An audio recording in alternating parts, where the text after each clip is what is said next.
చేయలేరు. ఎందుకంటే కాంగ్రెస్ సంగతి అంతా మనకు తెలుసు, కాంగ్రెస్ ఎమ్మెల్యేల సంగతి తెలుసు, ఇప్పుడు గెలిచిన వాళ్ళ సంగతి తెలుసు. ఇప్పుడు ఏమంటారు, మాకు ఏం అప్పులు చేసిపోయిందంటారు. అభివృద్ధి చేసినప్పుడు కాళేశ్వరం ఎవడు కట్టిండు? 46,000 చెరువులు ఇలా మే జూన్లో నిండు కుండ లెక్క ఉంటున్నాయి, గలగలలాడుతున్నాయి.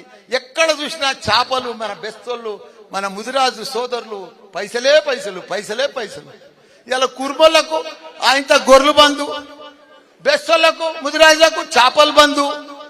ఇక అన్ని బందేగా ఇడికెళ్ళి మీకు ఏది వచ్చేది లేదు.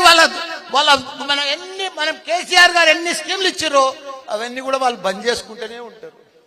అరే దమ్ముంది కదా, 4,000 ఇస్తాను కదా, ఆన్లైన్ లో మనకు ఆ పింఛన్ వస్తలేదా? 2,000 మనం ఇస్తూనే ఉన్నాం.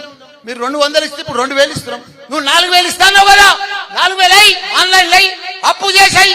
ఎవడన్నా వద్దంటున్నా, మేము అప్పు చేయొద్దంటున్నామా? అప్పు చేసి పేద ప్రజలకు ఏదైతే మాట ఇచ్చినో ఆ మాట ప్రకారం అయ్యి రైతు బంధు అయ్యి 15,000 ఇస్తాను కదా. ఇప్పటిదాకా అతి లేదు గతి లేదు, 2 ఎకరాలకు వేస్తున్నాం. అప్పుడు అవి దేనికి సరిపోతలేవు. ఇదే ఆ లెక్కను. సీఎం 9 తారీఖు నాడు ప్రమాణ స్వీకారం చేసినాడు. నువ్వేం మాట చెప్పినావు? రాకముందుకు ఏం మాటలు చెప్పినావు? నేను 9 తారీఖు అన్నే చేస్తా, ఇందిరమ్మ సోనియమ్మ రాజ్యం అన్నావు. ఏది రాజ్యం? ఎక్కడ రాజ్యం? పైసలే లేవు.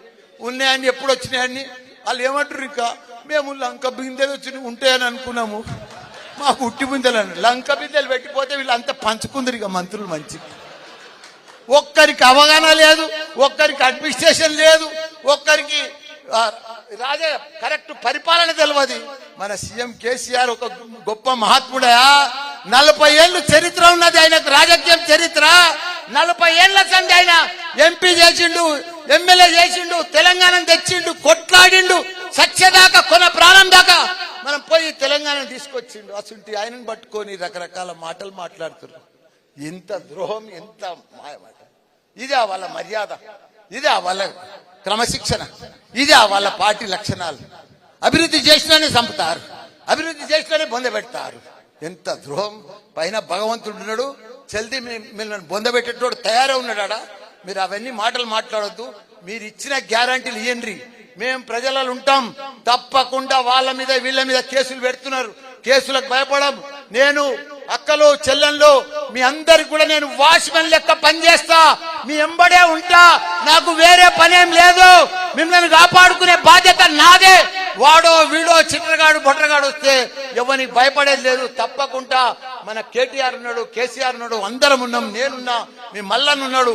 ఇంకా కాని పనులు కూడా నా సొంతం డబ్బులతోనైనా మీకు చేసి పెట్టే బాధ్యత నాదే అని కూడా మీ అందరికి కూడా మనవి చేస్తున్నా.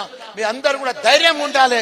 ఇవాళ ఇంత పెద్ద సభ, ఇంత పెద్ద గట్కేసర్లా ఇంత పెద్ద విజయ సభకు మీరందరికి వచ్చినందుకు మీ అందరు కూడా పాదాభినందనం. జై తెలంగాణ. ఇప్పుడు మన పెద్దలు